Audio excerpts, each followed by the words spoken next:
오늘 광복절입니다만 언젠가 일본의 한국 지배는 하나님의 섭리다라는 말을 해서 크게 물의를 일으킨 그런 정치인이 있었습니다. 그분이 의도한 뜻은 아마도 일본이 한국을 지배한 그 이후에 근대화도 이루어지고 또 여러 가지 산업의 기반도 만들어지고 민주국가로 나아가는 그런 유익도 있었다, 그런 뜻으로 이야기를 한 것 같습니다. 그러나 여러분, 일제가 36년 동안 우리 민족에게 저지른 끔찍한 악행들을 생각해 보면 그게 하나님의 섭리라는 단어를 써서 단순하게 말할 수 있는 것, 그게 아니다. 그걸 하나님의 섭리라고 말하는 것은 아주 잘못되었다, 그런 생각을 하게 됩니다. 여러분, 일본이 우리 민족에게 저지른 일들은 두말할 것도 없는 끔찍한 악이고 죄가 분명합니다. 우리가 지금도 분노하고 또 염려하고 있는 위안부 할머니들의 문제, 또 강제징용으로 끌려간 우리 할아버지들의 문제, 또 우리나라 전국 곳곳에서 벌어진 강제 수탈, 그리고 오늘 장로님도 기도하셨습니다마는 신사참배 강요하고 그에 반대하는 신앙인들을 고문하고 죽인 그런 만행들, 여러분, 이런 일들은 분명히 일본이 저지른 만행이고 죄와 악입니다. 그런 죄와 악이 우리나라를 유익하게 하려는 하나님의 뜻 가운데 일어났다, 이런 식으로 말하는 것은 너무 안이하고도 무책임한 그런 말이라고 할 수 있습니다. 그러면 정확하게 말하면 어떤 게 되겠습니까? 하나님이 뭘 하신 겁니까? 그것은 일본은 악을 행했지만 하나님은 그 일이 우리 민족에게 선이 되도록 역사하셨다, 이러면 그렇게 우리가 말해야 됩니다. 하나님께서는 일본이 저지른 그 죄와 악, 우리가 당한 그 역사적 아픔을 통해서 우리 민족이 구원을 받고 또 근대화도 이루고 민주국가로 발전하는 그런 선을 만들어 주셨습니다. 여러분, 일제강점기 동안 나라 이런 젊은 이들과 많은 지도자들이 소망을 두고 모인 곳이 바로 교회였습니다. 여러분, 이 복음이 처음 들어올 때 얼마나 많은 핍박과 박해가 많았지만은, 그러나 일제강점기, 그동안 여러분 수천 년 동안 우리나라, 우리 민족이 믿어왔던 종교와 많은 우상, 미신, 이런 것들이 나라를 지켜주지 못했는데, 결국은 이때 어디에도 마음을 두지 못하고 소망을 잃었던 사람들이 선교사들에 의해서 전해진 성경과 복음을 듣고 교회로 모여들고 예수를 믿게 되어서 기독교는 일제강점기 동안 우리 민족의 소망이 되었고 많은 사람들이 구원받는 그런 기회가 되었습니다. 선이 만들어진 거죠. 또한 구한말 많은 선각자들이 스스로의 힘으로 우리나라 근대화를 이루어보겠다고 했지만 수구 세력에 의해서 다 실패를 했습니다만은, 그러나 여러분, 일제강점기를 거치면서 외세에 의한 근대화가 이루어져서 많은 산업기반이 틀을 잡게 됐습니다. 무엇보다도 일본에 의해서 조선 왕조가 문을 닫으면서 사람들은 독립, 나라를 되찾자 그랬지만은, 여러분, 그 독립은 무너진 조선 왕조를 다시 일으키자는 그런 것이 아니고 국민의 주권을 가진 민주국가로서의 독립을 염원하게 됐습니다. 여러분, 사실 조선 왕조는 우리가 알다시피 양반 상놈이라고 하는 계층을 나누어서 양반이라고 하는 특권 계층이 평민이라고 불리우는 보통 사람들을 압제하고 다스리는 철저한 신분제 국가였습니다. 이런 평민이나 천민으로 태어난 사람은 죽어서도 사람 대접을 못 받는 철저한 차별 국가였습니다. 그 체제 가운데서 얼마나 많은 이런 백성들이 고통과 억울함을 당했었습니까? 그런데 그 조선이 망하고 일제가 지배하면서 사람들은 우리의 빼앗긴 나라를 되찾자 했지만, 그 나라는 조선 왕조를 되찾자는 것이 아니고 이제는 국민의 주권을 가진 민주국가를 세우자. 그래서 여러분, 상해 임시정부도 그게 조선 왕조를 되찾자가 아니라 민주국가를 수립하자, 거기서부터 출발한 거 아닙니까? 그래서 일제가 망한 뒤에 자연스럽게 이 땅에 민주주의, 민주공화국이 지금처럼 들어서게 된 것입니다. 여러분, 결국 일제강점기는 아픔의 역사지만은 그 일본이 저지른 수많은 악과 만행들을 하나님이 우리에게 선이 되도록 이끌어 주신 것입니다. 아픔도 있지만 그러나 하나님 만들어주신 선이 오늘 우리의 유익이 되고 있기도 합니다. 그럼 악을 하나님이 선으로 만들어주셨다고 해서 그 일제가 저지른 악이 없어지게 되는가? 그건 아닙니다. 악은 악으로 여전히 남아있고 죄는 죄로 여전히 남아있습니다. 여러분, 결과적으로 선을 낳았다고 해서 그 과정에서의 악이 사라지느냐? 그렇지 않습니다.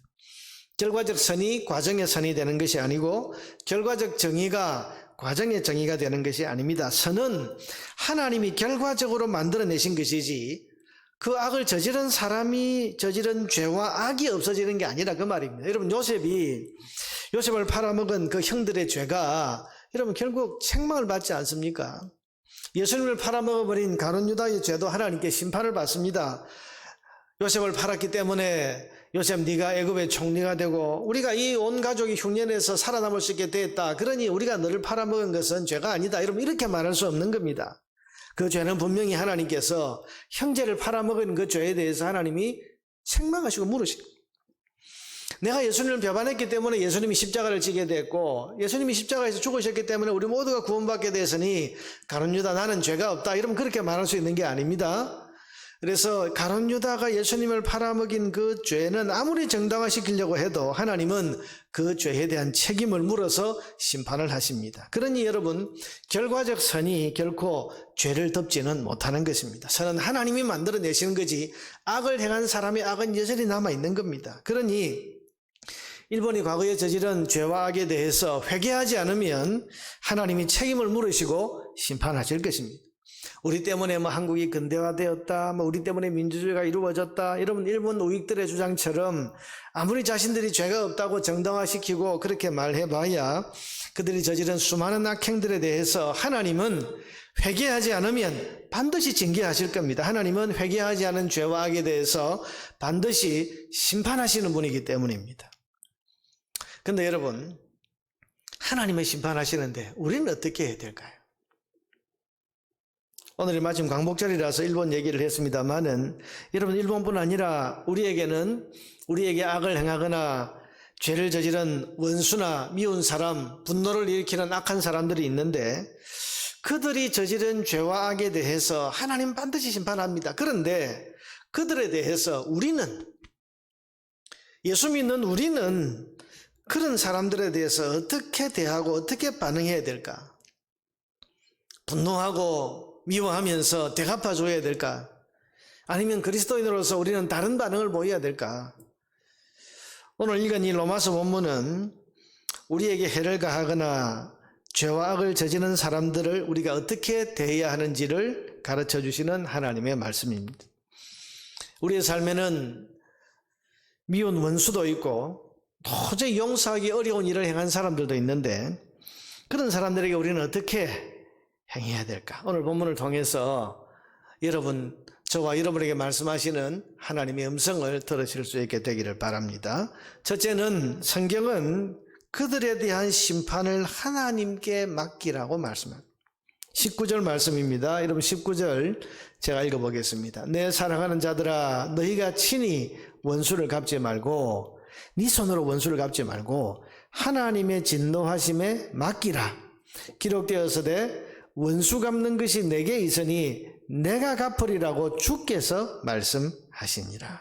여러분, 성경은 분명히 하나님께서는 원수나 죄와 악을 행한 사람들에게 우리 자신이 갚아주려고 해서는 안 된다고 말씀하십니다.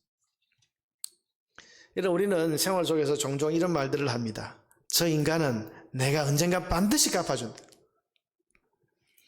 저런 악한 인간은 내가 본때를 보여줘야 된다.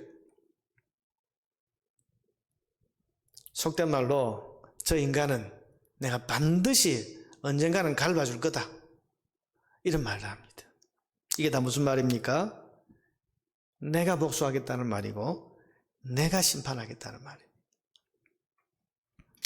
여러분, 내가 당한 것을 생각하고 내 감정을 생각하면 당장 대갚아주고 그야말로 본때를 보여주고 싶고 내가 갚아주고 싶다는 그런 생각이 드는 것이 어쩌면 당연한 일입니다. 그러나 한 가지 생각 못한 것이 있습니다. 그것은 그 대갚아주려고 하는 나는 의롭고 정당한가 하는 것입니다. 나는 저 사람을 정죄할 만큼 의롭습니까? 나는 저 사람을 심판할 만큼 정의롭고 거룩한가?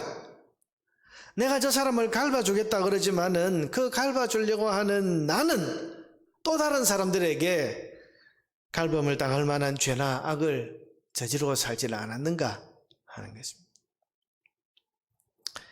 여러분, 우리는 누군가에게 내가 당했다고 생각하지만 나는 내가 기억하지 못하는 또 다른 누군가에게 해나 아픔을 가한 일이 있습니다. 나는 저 사람에게 상처를 받았다, 그것만 기억하지만 나는 내가 기억하지도 못하는 상처를 또 다른 누군가에게 분명히 주었을 겁니다. 그렇지 않습니까? 그러면 여러분, 죄인이 죄인을 심판하고 악을 행한 사람이 다른 악을 행한 사람에게 안갚음을 하고, 이런 있을 수 없는 일이 벌어지게 되는 것입니다. 여러분, 죄인은 죄인을 심판할 수 없습니다. 심판은 오직 가장 의로우신 하나님만이 하실 수 있음을 기억하시기를 바랍니다. 하나님만이 자격을 갖추신 분. 우리는 심판할 자격이 없습니다. 그래서 하나님이 하신 말씀입니다. 내 살아가는 자들아, 너희가 친히 원수를 갚지 말고 하나님의 진노하심에 맡기라. 원수 갚는 것이 내게 있으니 내가 갚으리라. 하나님이 심판하신다. 여러분, 하나님이 심판하십니다. 그러니 우리는 원수나 내게 악을 행한 사람의 심판을 하나님께 맡겨야 됩니다. 그럼 여기에는 믿음이 필요해요. 하나님이 심판하신다. 하나님이 반드시 갚아주신다. 나는 심판할 자격이 없다. 여러분, 이 믿음을 가진 사람이 다윗이었습니다. 그는 자기에게 악을 행하고 있는 사울에 대한 심판을 하나님께 맡겼습니다. 사무엘상 26장 8절에서 11절에 보면 우리가 잘 아는, 그가 사울을 죽일 수 있는 기회가 왔을 때에 아비새라고 하는 그의 부하가 다윗에게 이르되, 하나님이 오늘 당신의 원수를 당신 손에 넘기신 심판을 당신 손에 맡겼습니다. 그러니 내가 창으로 그를 찔러서, 당신이 아니고 내 손으로 창으로 팍 찔러서 단번에 땅에 꽂게 하소서. 내가 그를 두 번 찌를 것이 없으리다. 한 번에 죽이겠습니다. 다윗이 아비새에게 이르되, 죽이지 말라. 누구든지 손을 들어 여호와의 기름 부음 받은 자를 치면 죄가 없겠느냐 하고, 다윗이 또 이르되, 여호와께서 살아계심을 두고 맹세. 여러분, 하나님 살아계신다. 하나님 살아계신다. 그러니 여호와께서 그를 치시리니 혹은 죽을 날이 이르거나 또는 전장에 나가서 망하리라. 하나님이 살아계시니 저 악에 대해서, 저 사울이 행하고 있는 저 죄에 대해서 하나님이 치실 거다. 집에서 죽게 하시든지 전장에 나가서 망하게 하시든지 하나님이 하실 일이다. 여러분, 그는 자기가 심판의 자리에 서는 것을 하지 않으려고 했습니다. 심판주는 하나님이시다. 하나님이 하신다. 여러분, 이거 믿음 없으면 안 되는 일입니다. 다윗은 하나님 살아계시다는 것을 분명히 믿었습니다. 여러분, 하나님이 심판하신다, 그러니 하나님께 맡기세요라고 말하면 많은 사람들이 하나님께 맡기는 것에 대해서 믿음지 못하다고 말합니다. 그러나 여러분, 하나님 살아계십니다. 이것보다 무서운 진실이 어디에 있습니까? 그 하나님께서 죄와 악에 대해서 반드시 심판하십니다. 다윗은 이것을 확실히 믿은 사람입니다. 그래서 자기가 하나님의 자리에 서는 것을 피했던 것입니다. 사랑하는 여러분, 오늘 성경이 우리에게 말씀하십니다. 심판은 내가 심판은 내가 한다. 그러니 네가 심판하려고 하지 마라. 이것이 미운 원수에 대해서 우리가 가져야 될 첫 번째 태도입니다. 여러분, 답답한 일이 있고 억울한 일이 있고 분노할 일이 있을 때에 하나님께 호소하세요. 심판주이신 하나님 앞에 여러분의 억울함과 여러분의 답답함과 여러분이 겪고 있는 그 고통을 말씀드리세요. 하나님께 맡겨야 됩니다. 둘째로, 미운 원수에 대해서 우리가 해야 할 일이 뭡니까? 그것은 20절입니다. 내 원수가 줄이거든 먹이고 목마르거든 마시게 하라. 그리함으로 네가 숯불을 그 머리에 쌓아 놓으리라. 참, 여러분, 우리의 감정과 참 반대되는 말씀을 하시죠. 원수가 줄이거든 먹여라. 여러분, 뭐 하나 주고 싶겠습니까? 너 나를 그렇게 괴롭히더니 그렇게 굶주리는 거 내가 속이 시원하다. 손을 내밀면 어디 네가 한 짓이 있는데 나한테 손을 내밀어. 이게 우리 감정인데, 이 원수가 줄이거든 먹여라. 목마르거든 마시게 하라. 근데 그 뒤에 보니까 그리함으로 네가 숯불을 그 머리에 쌓아 놓으리라는 말씀이 나옵니다. 여러분, 숯불을 그 머리에 쌓아 놓는다, 이 말씀은 잠언 말씀을 인용한 것입니다. 잠언 25장 21절 22절에 보면 이 말씀이 똑같이 이렇게 나옵니다. 내 원수가 배고파 하거든 음식을 먹이고 목말라 하거든 물을 마시게 하라. 그리하는 것은 핀 숯을 그 머리에 놓는 것과 일반이요 여호와께서 네게 갚아주시리라. 여러분, 여기에 핀 숯을 머리에 놓는다. 이스라엘의 여인들이 제일 수치스럽게 여기는 것이 뭔가 하면 집안의 불씨를 꺼뜨리는 일입니다. 여러분, 옛날 우리 집안에도 그러지 않습니까? 우리 집안에 대대로 이 불씨를 꺼뜨리지 않고 계속 이어왔다고 하는 것이 큰 자랑이었습니다. 요즘같이 여러분 가스불이 있고 뭐 라이터불이 있고 이런 시대하고는 다른 이야기입니다. 불 피우는 것이 굉장히 어려운 일이었는데 조상이 쓰던 그 불을 계속해서 이런 꺼뜨리지 않고 이어온다고 하는 거, 이게 그 집안 여인에게 있어서는 가장 중요한 의무였습니다. 그런데 깜빡 졸거나 게으르거나 혹은 또 부주의해서 불씨를 꺼뜨려 버렸다. 큰일 나는 거죠. 여러분, 집안에 불이 꺼졌다는 것은 이게 엄청난 일입니다. 그러면 이웃집에 가서 불씨를 빌려와야 되는데 숯을 피워서 머리에 이고 와야 됐습니다. 여러분, 여자가 머리에 숯에 불을 피워가지고 이고서 들어오는 모습을 보는 동네 사람들이 뭐라고 생각하겠습니까? 집안 불을 꺼뜨리는 게으른 여자, 부주의한 여자.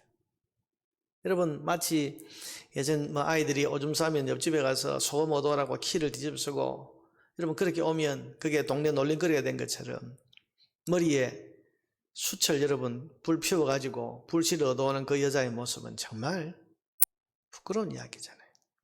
자, 여러분, 원수 머리에 숯불을 놓는 것과 같이 하라. 무슨 말입니까? 지금 하나님께서 원수가 줄이거든 먹이고 목마르거든 마시게 하라고 하신 것은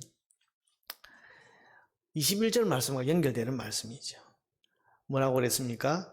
악에게 지지 말고 선으로 악을 이기라. 선으로 악을 이기라. 저 사람은 너에게 악을 행했지만 너는 끝까지 선으로 대해라. 그래서 그 너의 선을 그가 받을 때에 수치감에 얼굴이 붉어질 정도로 과거에 자기가 저질렀던 그 죄와 악에 대해서 부끄러움과 미안함을 느끼게 하라는 것입니다. 악을 행했을 때 여러분 그 악에 대해서 똑같은 악으로 대갚아주는 것은 분노를 일으키고 싸움을 일으키고 적대감을 불러일으키는 일입니다. 그럼 저 사람을 절대로 변화시킬 수 없습니다. 그런데 하나님의 방법은 심판은 내가 할 테니 너는 줄이거든 먹여라. 악을 네가 당했지만 선으로 대해라. 악에서 지지 말고 선으로 악을 대해라. 그렇게 해서 그 악을 행한 악인에게 수치와 부끄러움을 느끼게 하고 스스로에 대해서 그렇게 되면 이 사람이 변화할 가능성이 있다. 그렇게 해서 여러분 화목한 관계로 나아갈 수 있는 길이 있다면 그게 하나님의 뜻이라는 것입니다.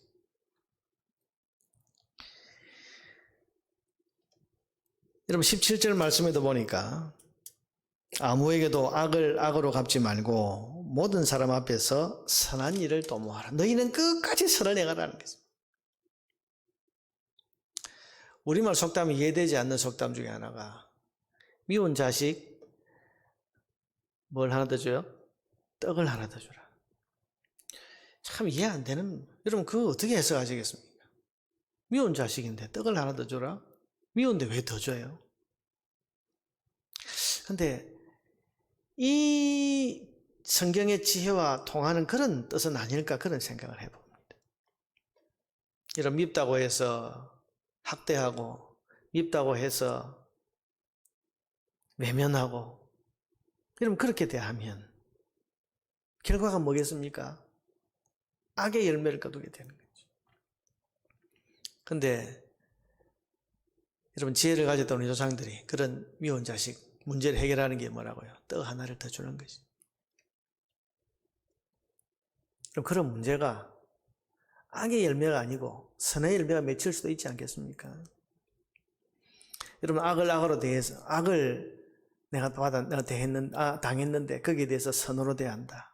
그럼 저 사람 변하지 않으면 어떨 거냐? 내가 선으로 대하니까 만만하게 보고 더 악하게 나오면 어떻게 할 거냐? 하나님 뭐라고 그러셨죠? 심판은 내가 한다고 하셨습니다.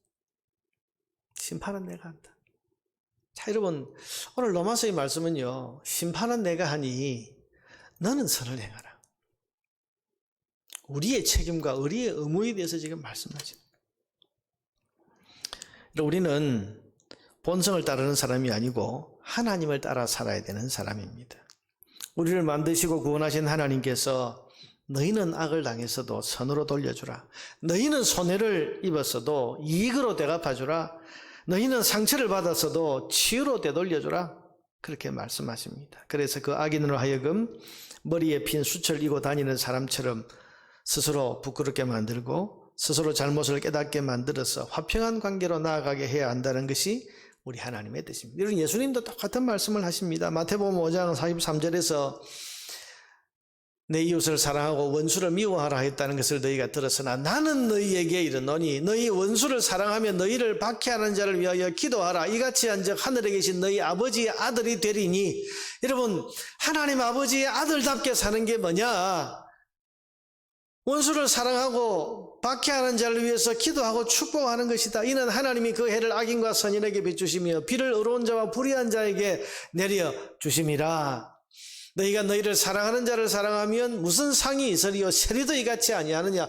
세상 사람들하고 너희가 똑같이 하나님을 믿지 않는 사람들과 똑같이 살아서 되겠냐? 너희가 너희 형제에게만 무난하면 남보다 더하는 것이 무엇이냐? 이방인들도 이같이 아니하느냐? 그러므로 하늘에 계신 너희 아버지의 온전하심과 같이 너희도 온전하라. 여러분, 하나님께서 악인도 해를 비추어 주시고 악한 사람들에게도 비를 내려주시면서 먹고 살게 해주십니다. 여러분, 왜요? 하나님이 변함없는 그런 은혜를 지속적으로 계속 베풀어 주시는 가운데 그 하나님의 은혜를 깨닫는 날 그들이 변화될 수 있고 그들도 하나님의 자녀가 될 수 있는 기회가 있는 겁니다. 그래서 하나님께서는 회개의 시간에 이르기까지 계속해서 사랑을, 같은 사랑을 베풀어 주시는데 끝까지 회개하지 않으면 결국 하나님 예비한 없이 심판이 있는 거죠. 그러나 심판의 시간이 있을 때까지는 하나님 계속해서 은혜를 베풀어 주시고 그 하나님처럼 너희도 그 악인이 혹 회개하지 않아서 심판을 당한다 할지라도 심판을 당하는 그 시간까지 너희도 하나님 아버지처럼 계속 선으로 대하고 축복하고 굶주리거든 먹이고 목마르거든 마시게 해라. 이것이 우리를 향하신 하나님의 뜻입니다. 우리는 복수의 계명을 받은 것이 아니고 사랑의 계명을 받았습니다. 그러면 우리가 행할 것은 사랑하는 것밖에 없습니다. 우리는 사랑의 의무만 가진 사람들입니다. 우리가 그렇게 사랑할 때 하나님의 아들이라 일컬음을 받을 수 있다고 하셨습니다. 여러분, 우리 교회가 지금 선교, 여러분 주보에 보면 일본 선교사 3분을 돕고 있습니다. 왜 3분씩이나 돕고 있냐? 그 믿고 사과할 줄 모르는 일본에 3사람씩이나 우리가 후원을 해야 되냐? 여러분, 왜 그렇습니까? 이게 우리가 해야 할 일이기 때문에. 우리의 감정 같았으면 일본은 망하고 저게 막 침몰 안 하나 망하지 않나 이런 생각을 우리가 다 감정적으로는 다 합니다. 그러나 미워하고 분노하는 것이 성도의 할 일이 아닙니다. 우리가 할 일은 사랑하고 화평하고 먹이고 마시우게 하는 것이 우리가 해야 할 일입니다. 오늘 말씀의 결론이 뭡니까? 심판은 내가 할 테니 너는 사랑에 힘써라. 이 쉽지 않습니다. 우리 감정에 거스르고 여러분 본성에 안 맞고 마음이 동하지 않는 일입니다. 여러분, 그 악한 사람에게 내가 그 인간 생각만 하면, 내가 그 사람 얼굴만 떠올리면 벌써 마음에 막 분노가 들을 끓고 마음에 화가 치밀어 오르는데 어떻게 그렇게 할 수 있습니까? 그래서 하나님 하시는 말씀이 오늘 설교의 제목처럼 18절에 할 수 있거든 너희로서는. 저는 이 말씀을 묵상하면서 하나님께서 우리 감정을 너무 잘 아신다는 생각을 해요. 할 수 있거든 너희로서는. 무슨 말입니까? 하나님께서 일방적으로 너 무조건 사랑해, 무조건 먹이고 무조건 입혀 이렇게 하지 않고 할 수 있거든 너희로서. 무슨 말입니까? 감정이 따르지 않아도 너희가 할 수 있는 최선을 한번 다해보며 살라는 것입니다. 그게 하나님 우리에게 지금 요구하시는. 여러분, 사랑합니다 라고 가서 말은 못해도 눈인사는 지금 할 수 있습니다. 전에는 그냥 고개 아예 외면하고 다녔는데 내가 할 수 있는 최선은 그래도 눈 마주치면서 눈인사하는 정도는 지금 할 수 있단 말이에요. 할 수 있거든 너희로서는 그렇게 해보라는 것입니다. 완벽하게 사랑합니다, 용서합니다, 끌어안고 이렇게까지는 못한다 할지라도 할 수 있는 지금 네 수준에서, 네 형편에서 네가 할 수 있는 최선을 다할 수 있는 게 뭐냐? 그게 눈인사면 전에는 쳐다보지도 않다가 이제는 눈인사라도 한번 해보라는 거예요. 다가가서 내가 당신을 용서합니다 이렇게는 못해도 잘 지내십니까? 어떻게 지내십니까? 안부는 전에는 말 한마디 하지 않았는데 이제는 그 한마디는 내가 할 수 있겠다 싶은 그 최선을 한번 다해보라는 거예요.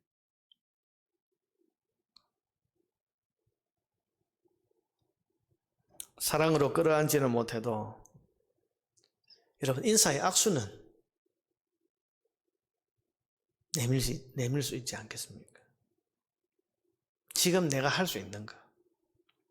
할 수 있거든 너희로서는. 여러분 아무것도 내가 완벽하지 못하다고 해서 아무것도 하고 아무것도 나는 못해 그러면서 그냥 아무것도 하지 않고 있지 말고 할 수 있거든 너희로서는. 작은 거라도 지금 네가 할 수 있는 최선이 뭔지 그 최선을 한번 다 해보라는 거죠. 여러분 우리가 원수를 사랑하라 너무 큰 계명이에요. 너무너무 힘든 계명이에요. 우리 감정으로 우리 본성으로 이게 안 되는 일입니다. 그러니 이 원수를 사랑하라는 말씀만 나오면 그냥 눈을 감고 귀를 닫아버리고 마음을 닫아버리고 나는 안 돼. 여러분 이렇게 하지 말라는 거죠. 할 수 있거든 너희로서는. 지금 네가 할 수 있는 수준에서 네가 할 수 있는 최선이 뭐냐? 요즘은 악수도 안 하고 그냥 주먹으로, 그것도 주먹질 하는 건 아니고 이게 탁 부딪힌 거는 여러분 할 수 있는, 가벼운 건 할 수 있는데 내가 가서 끌어안지는 못해도 가서 손 한번 이렇게 탁 내밀어서 한번 부딪히는, 이거는 할 수 있지 않냐? 그럼 그거 해보라는 거. 그것부터 시작해보라는 거죠. 우리는 할 수 있는 최선을 다해서 사랑하며 살아야 할 사람들입니다. 오늘 주님께서 우리에게 할 수 있거든 너희로서는 모든 사람과 더불어 화목하라. 할 수 있거든 너희는. 우리 수준에서 최선을 다해보라고 당부하시는 주님의 음성을 오늘 나를 향한 하나님의 음성으로 우리가 들을 수 있어야 하겠습니다. 잠언 25장 21절에서 22절 아까 보았던 그 말씀 보면요. 22절 끝에 이렇게 말씀하십니다. 여호와께서 네게 갚아주시리라.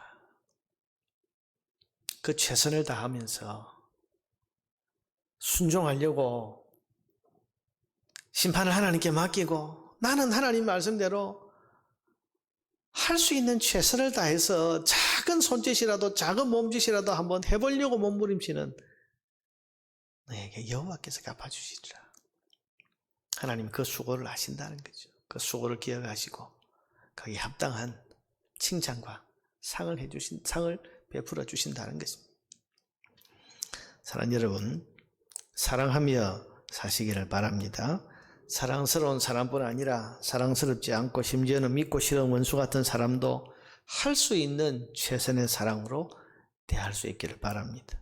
그것이 우리를 향하신, 우리를 구원하신 하나님의 뜻입니다. 오늘 성경 말씀을 통해서 저와 여러분에게 말씀하시는 하나님의 음성을 듣고 여러분 이 말씀에 대한 믿음을 가지고 순종할 수 있는 저와 여러분 되기를 주의 이름으로 축원합니다.